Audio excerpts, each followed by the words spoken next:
Well, hey, welcome back to the garage, everyone. If you're ready for an exciting weekend of crap work, cussing, grunting, cleaning, screwing up, and doing things 3 or 4 times, you're in the right place.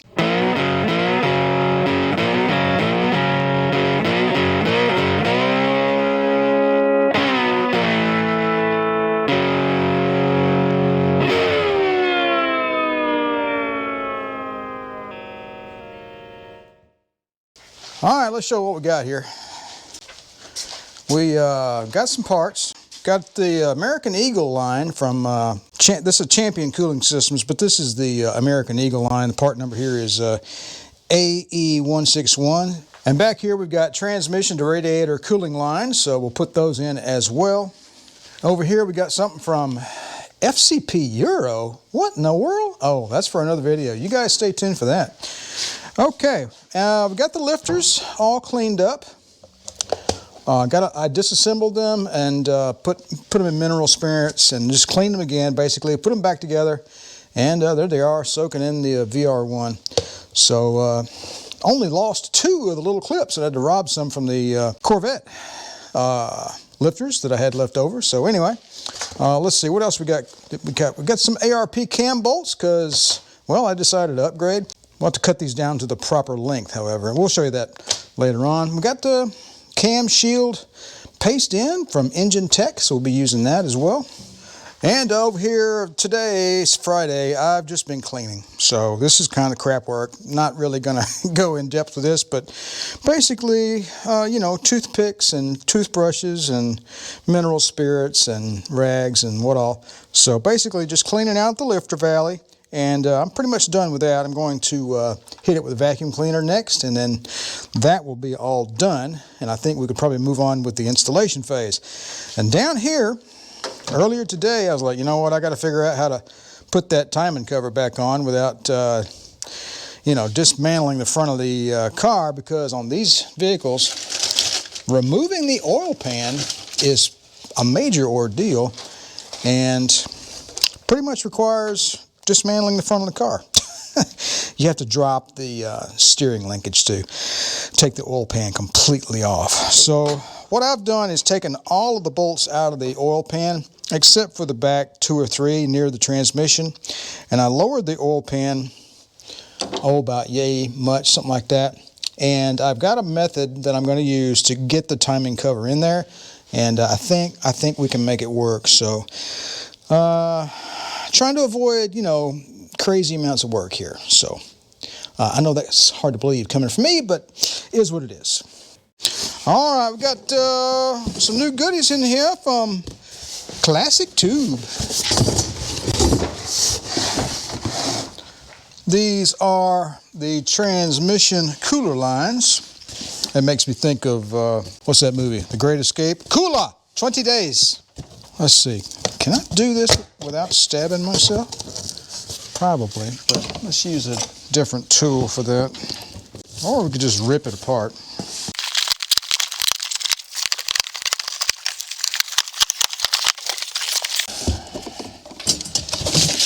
All right, we've got some documentation. We'll take a look at that in a minute. All right. This is some substantial, well-made, high-quality, in the USA stuff. That is outstanding. Yes, sir, Bob.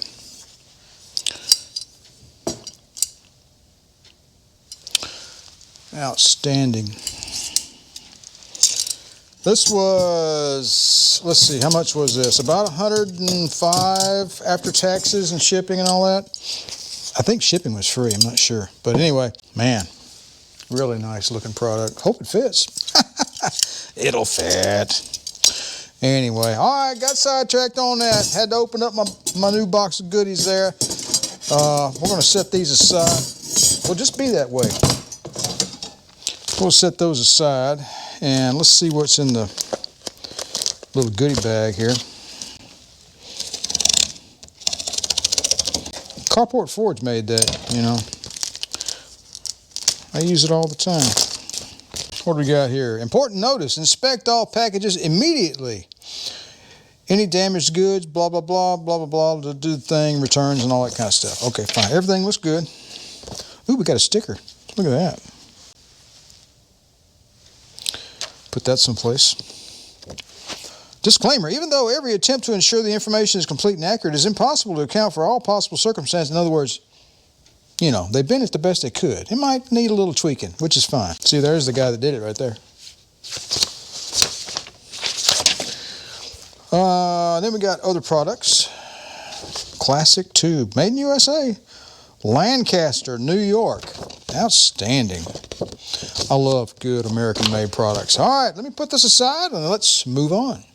Okay, before we get ready to install our new camshaft, we need to make sure that these bolts are going to be the right length, because that'd be bad if it weren't. For too long, that's going to cause a problem. So, we're going to get the cam sprocket, and we're going to get a bolt. And I ordered some external tooth lock washers from McMaster Carr for 5/16 bolts. And why nobody carries these anywhere? You know, except I got to order these. I don't know why. Anyway, so this cam gear, the metal is different thickness than the others, right?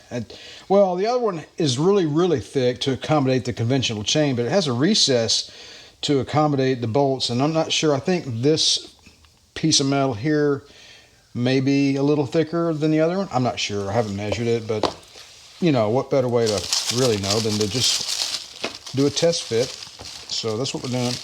I'm making an assumption that this flange on this original camshaft is the exact same dimension as the flange on the replacement camshaft, because that would be silly if it wasn't. So, you know, these are the kind of things that enter my brain, you know.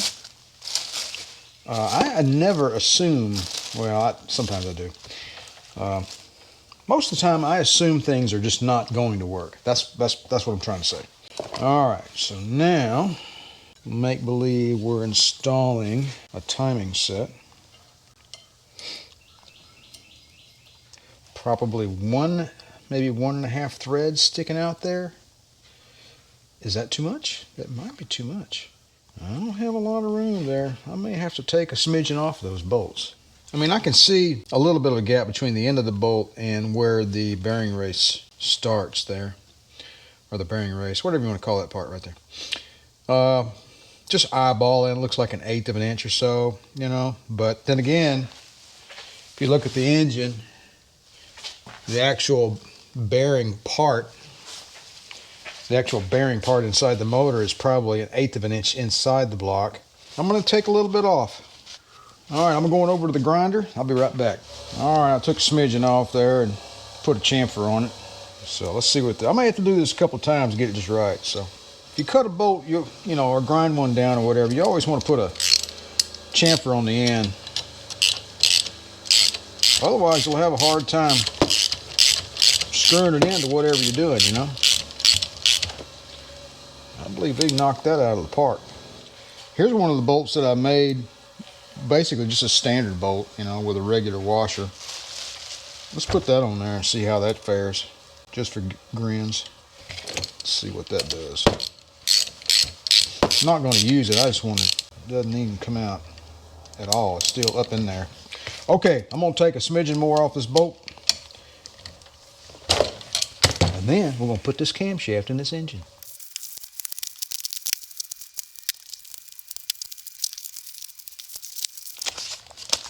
All right, let's see here. Use Comp Cams oil 1590 or additive number 159.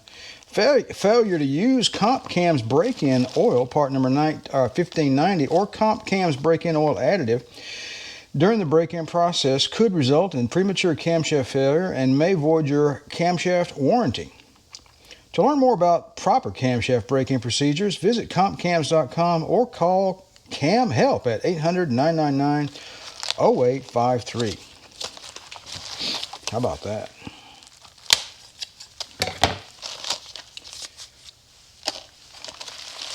certainly is packed well.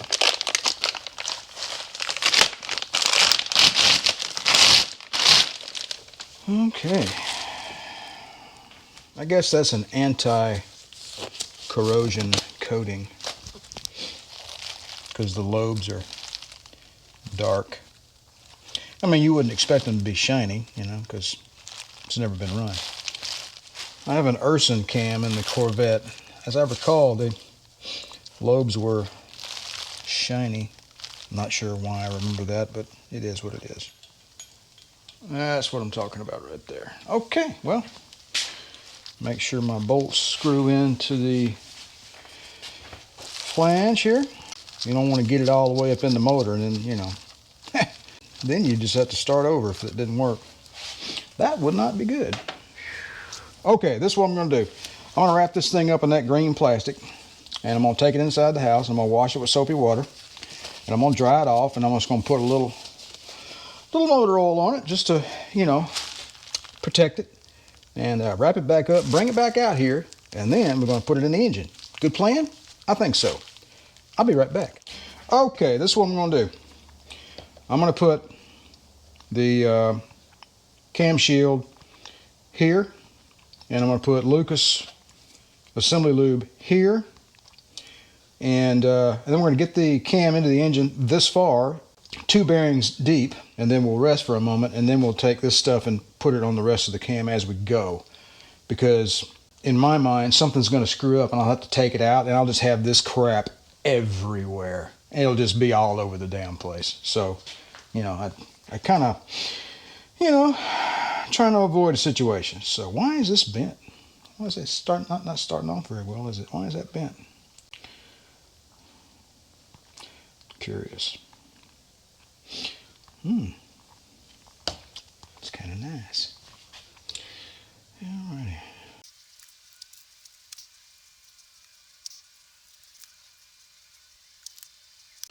Alright, let's get you guys situated over here so you can see what's going on.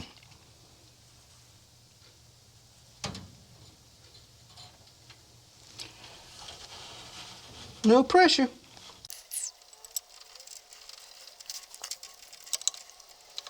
Careful. There we go.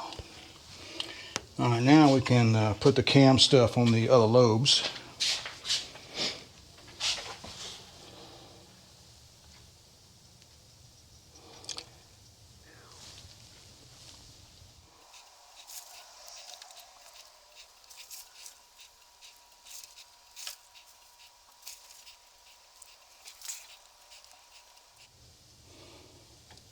Maybe it's bent so you can get around the other side.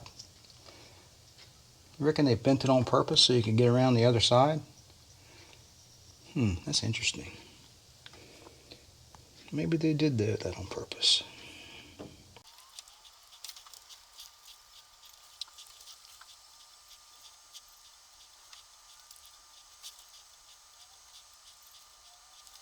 Alright, thought better of it, and I'm going to use a 3/8 by 16 bolt here in the end of the camshaft where the fuel pump eccentric would normally bolt. That is going to be our handle. I was, when I removed the other one, I thought, well, I'll use 2 5/16 by 18 bolts plugged in, screwed into the cam gear flange, and that didn't really work out very well because the bolts are really far apart and you can't get your hand around them unless you've got humongous, like, you know, bear claws or something. So anyway, let's move on.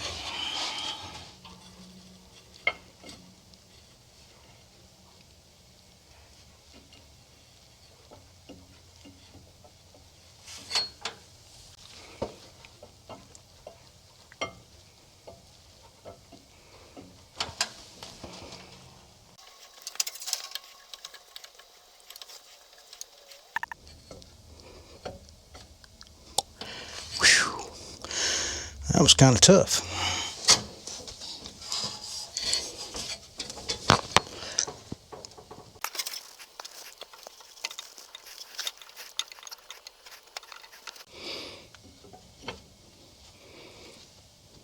That wants to slide inward.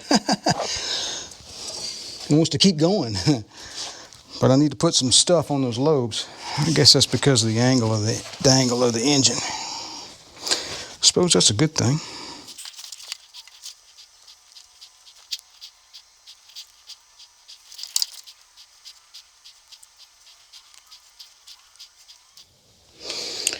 All right. Last stretch. In case you're wondering, yeah, it's nerve-wracking. For me it is anyway. I don't want to screw it up.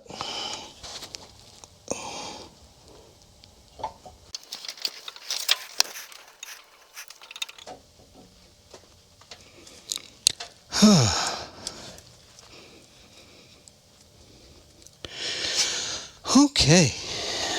I'm glad that's over with. I don't know about y'all. Oh boy. Man.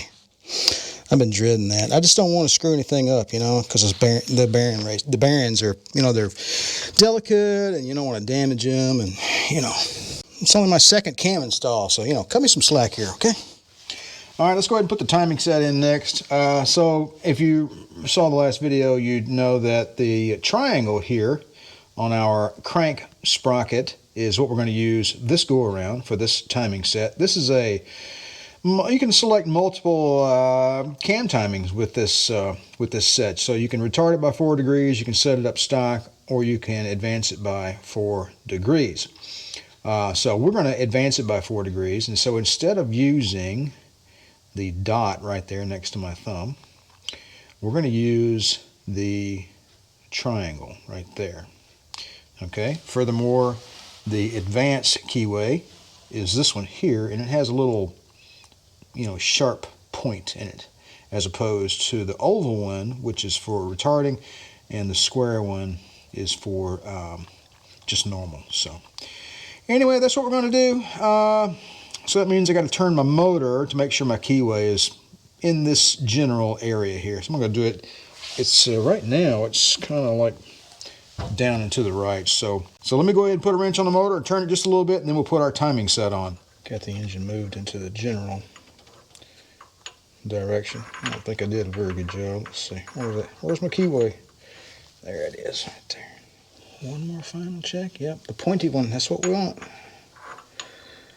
All right. There we go. All right, let's get the installation tool, otherwise known as a pipe. 5 inches from here to here, and I have a narrow piece welded in the end, and I put this together to install the crank sprocket. So that's what we're going to do. All right, let's go ahead, and I got that on there by hand a little bit there. I used this and tapped it a little bit just to see how easy it would be. And it was fairly difficult. Didn't want to go hog wild with that. We're going to do it the right way. So we got the timing set, harmonic balancer puller set that we used earlier. We got this part out of it. That's a 9/16 by 18 thread there. So we're going to use this to, of course I designed that to mate up with that, so you get it, right? And this doesn't take a whole lot of force. Give ourselves plenty of threads there, I guess. Get our tool centered. There we go. Now we'll just get us a wrench and tighten her down. I said 1 1/16", but I don't think I have an 1 1/16" wrench, so I got an 1 1/8", and we're not doing a lot of force, so it'll be okay. It'll be a little easier than messing with the crescent wrench, you know. I could get the hammer and tap this on. I don't really like the idea of tapping on my crankshaft, so I'm gonna do it this way.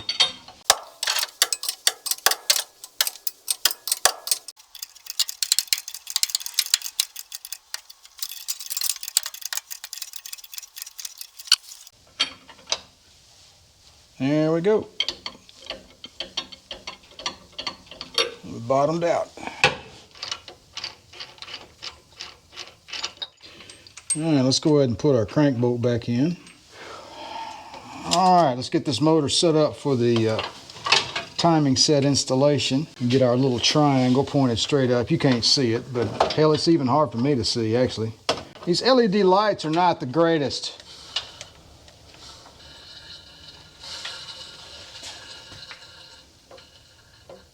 All right, I think I got it straight up and down, so. All right. Get our little cam sprocket over the first hump there. Get it down in the valley.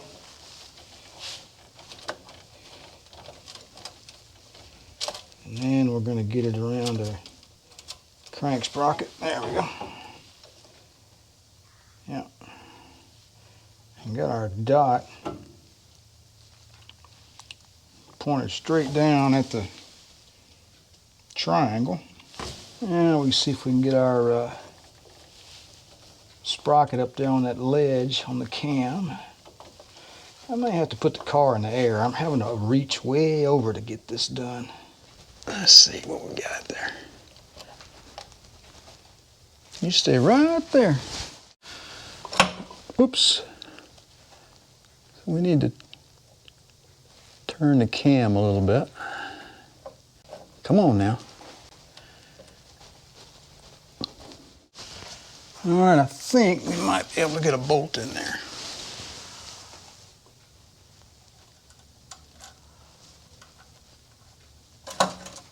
Crud. Try again.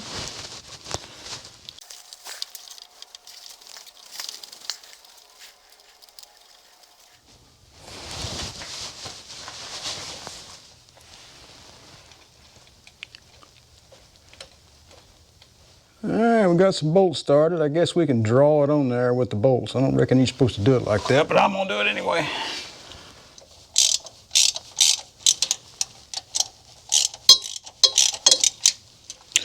Well, that looks like it. I think, let me look up the torque spec. I think it's 25. I don't know. Let me check real quick.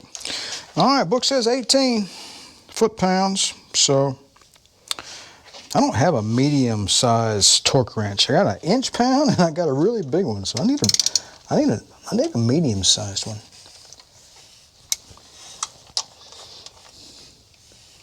I'm set on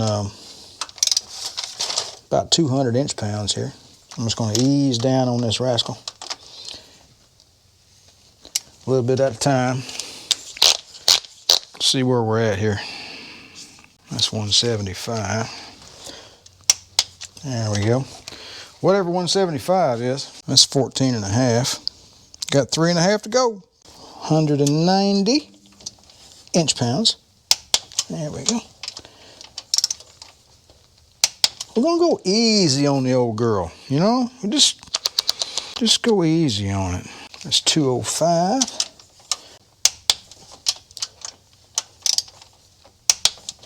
This is 216. Which is, 18 foot-pounds. And then we're going to go like this. We're going to go click, and then just a smidgen more. Click, and just a smidgen more. There we go. All done. All right, there we go. Got our triangle. Can you guys see that triangle? I can't hardly see the daggone thing. Well, how do you know it's in time? Well, you're just going to have to rely on my expert judgment, I guess, or whatever. I'm making stuff up. So, there you go. Triangle to dot. We're not dot to dot, we're triangle to dot. That'll put us at number 4, top dead center. All right, oil pump's next.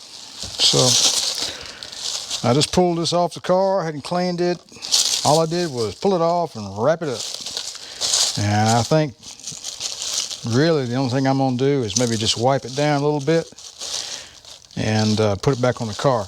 If you want to get these oil pumps to prime, however, you're going to need to pack it with petroleum jelly.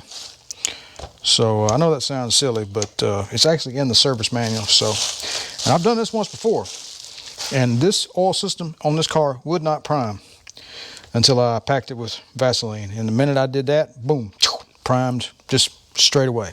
So, believe me, it's a thing, and this is the right way to do it. We got the Felpro gasket kit for these Cadillac's TCS 45011 is your part number. That's got, I think that manila, that little brown folder in there is where the oil pump gaskets are. There's two gaskets that usually come with these kits. I don't know what the difference is. I guess maybe probably an early engine and maybe a later engine, or early pump and later pump or something. I don't know. But ours looks like that. Yep. Or is this the actual, is this the right? Yeah, there we go.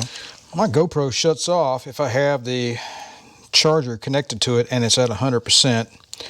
It'll just, you know, give me the finger and shut off. I don't know why. It's just possessed or something.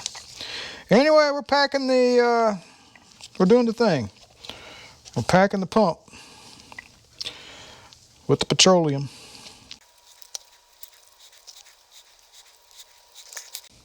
I know this seems unorthodox. I get it. Hey, look, I'm just doing what the book says now. Come on. That sad fool there. All right, got to get down in here in the teeth now. Clean up some of our mess here. All right, we've got new hardware. 5/16 by 18. There they are. Got them at O'Reilly. These are 2 1/4. All I had was 2 1/2, so I cut it down and to make it 2 1/4. And then these appear to be already the same size, so which is a little over an inch or something like that. But anyway, let's go ahead and get this thing on the car. All right, don't do like I did and forget to put the shaft in the pump.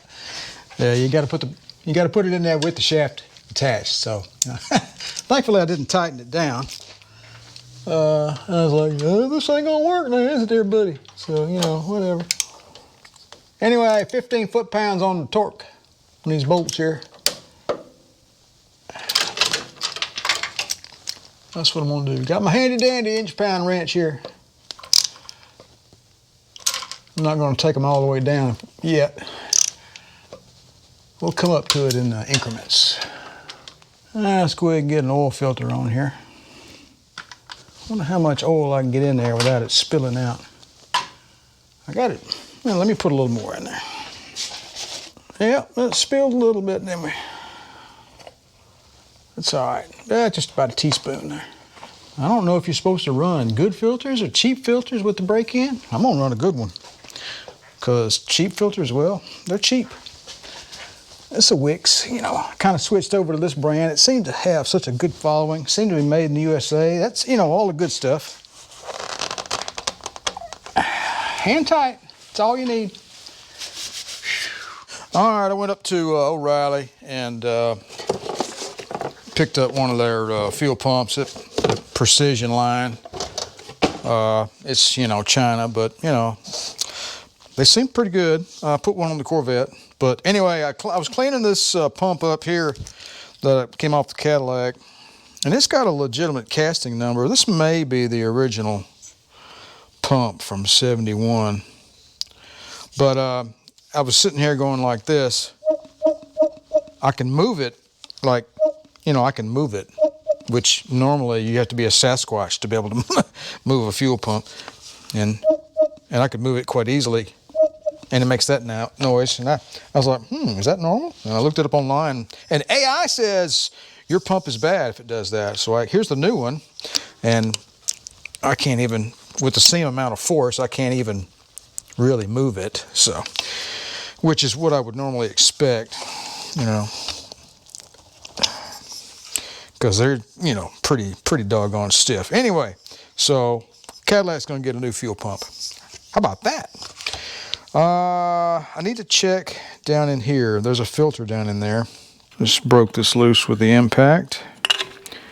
And there's a screen in there. Like that. Let me clean these bolts up on the wire wheel and put that pump on the car.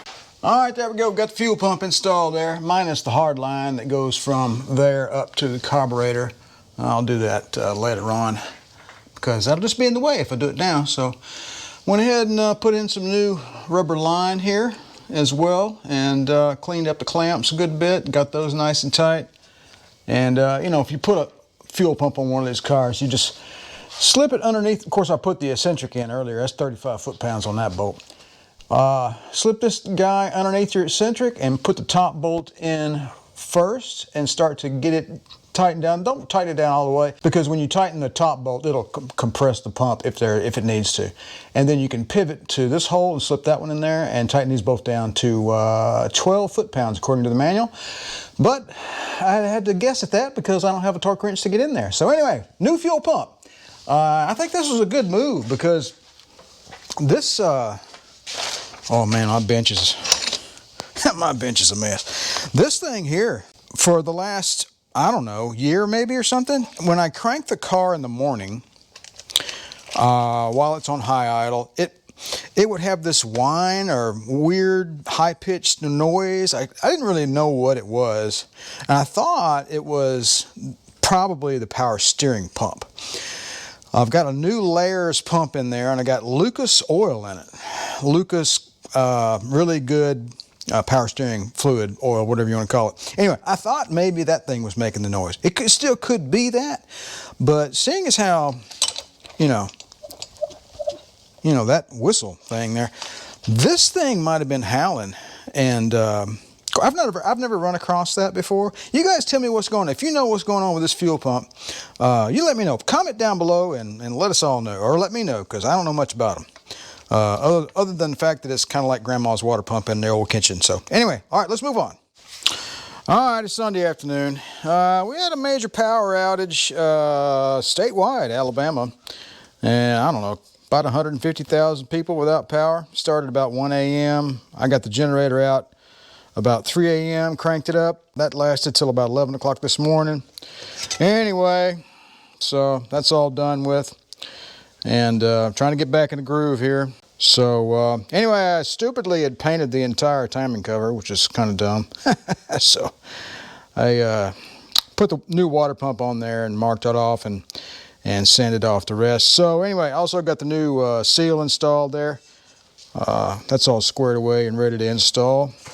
And we got the timing cover gasket glued up to the block there. I'm gonna let that sit up for about half an hour before I make a move. I squirted some oil up in there around the chain and whatnot, you know. I put some heavy duty assembly lube around the on the distributor gear and the fuel pump eccentric and on the crank sprocket down there. I also just took some regular oil and just kind of in a little squirt bottle and, you know, give it a good hose down with the oil there. Give it a good fighting chance on fire up. Of course, we're going to use the Lucas break-in oil there. So that should that plus the cam shield, you know, we should be good to go.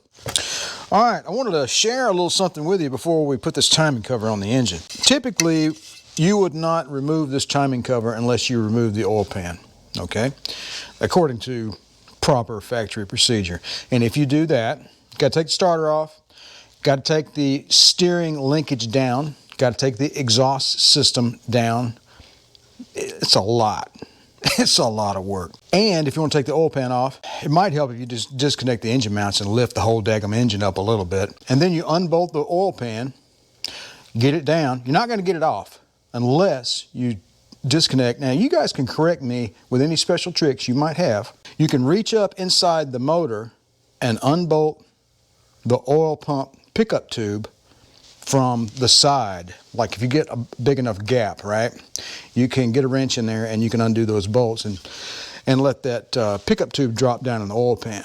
Okay, then you can take the oil pan off. Or you can implement the JV Cadillac 472-500 timing cover modification. I learned this from a friend of mine there at the Cadillac 472-500 group. Now this timing cover has this lip here, right? And it slips down inside the gasket. This gasket sits in the oil pan, okay? This gasket slips in there like that, all right?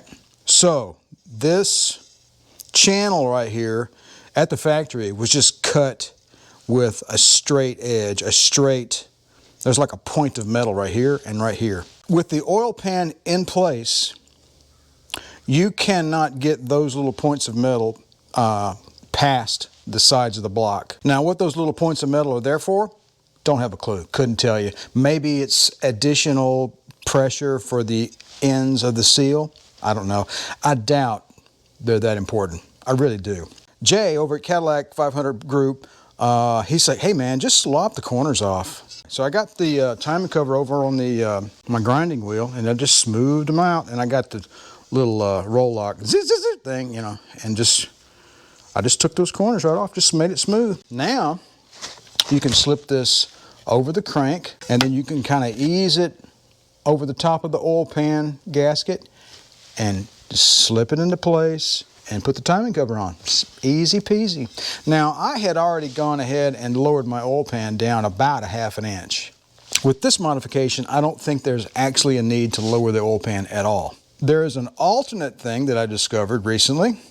If you do lower the front of the oil pan down about 1/2 inch, take this cover, you can ease it over to the crank at an angle about like this, right?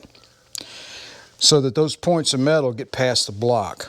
Now, once you're inside there, you can make sure that the oil pan gasket is in this channel, and you can pivot it like that.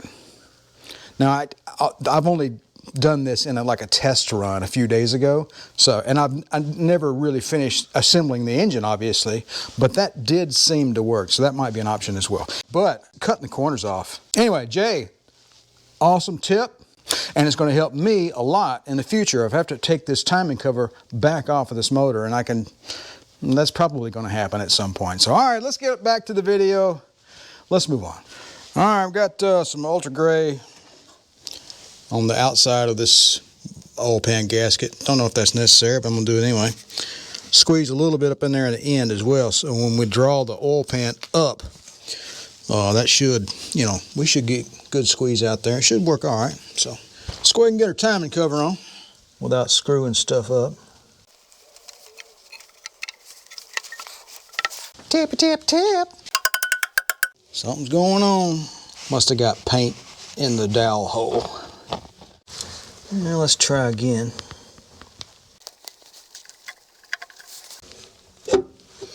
Yep, that was it.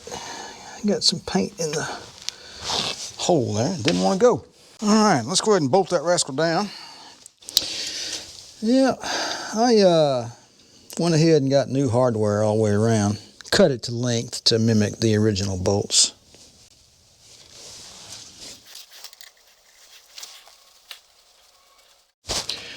All right, the 9/16 bolts here are 22 foot-pounds, so these are 3 8x16 bolts, 22 foot-pounds. That was actually a little less because my inch-pound wrench doesn't go up far enough, so I'm going to go just a touch more. And this 5/16 bolt here is 10 foot-pounds, so got that set on 120 inch-pounds. Let's go ahead and put the water pump on next. All right, put a thin sheen of Permatex Ultra Gray on the cover and on the gasket, both sides. So anyway, let's go ahead and get our water pump on.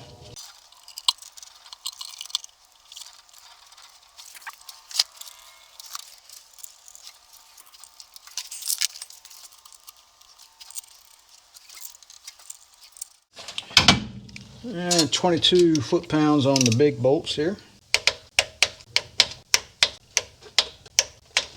10 foot-pounds on the 5/16 bolts. And 70 inch-pounds on the 1/4x20 bolts. Alright, we got a water pump installed. Now what we're going to do? Hell, I don't know. I think I'm going to take a break. Alright folks, I believe we're going to have to wrap this video up this weekend. I've gone as far as I can go.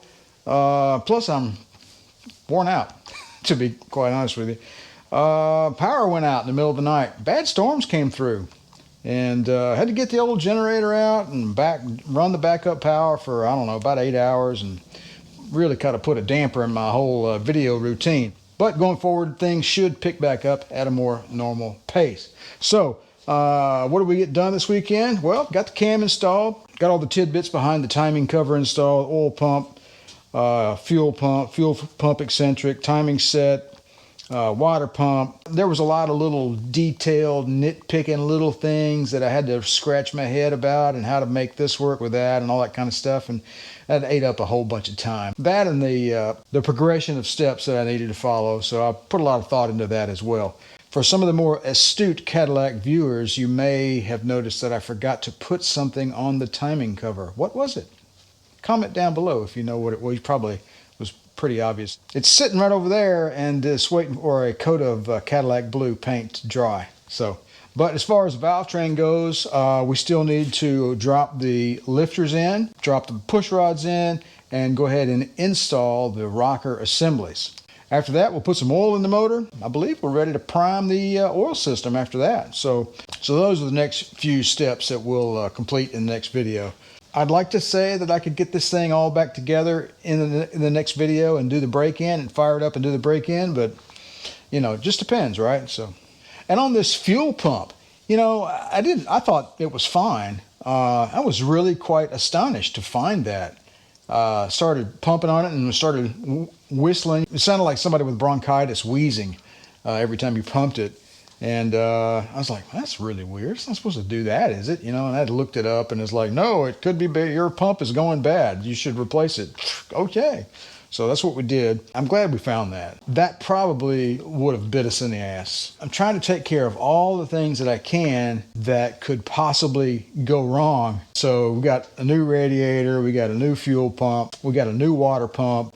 So I don't want any cooling problems, and I don't want any fuel problems. And that leaves the ignition system. So once we drop the distributor in, we'll need to make sure that we get it timed correctly straight away, because I don't want any backfires and screw ups. All right, I'm going to quit yapping. That's all for this video, folks. I appreciate you guys stopping by the channel. Don't forget to like, share, and subscribe. And if you'd like to be notified whenever I release a new video, don't forget to click that little bell down below. You guys have a good one. We'll see you in the next one.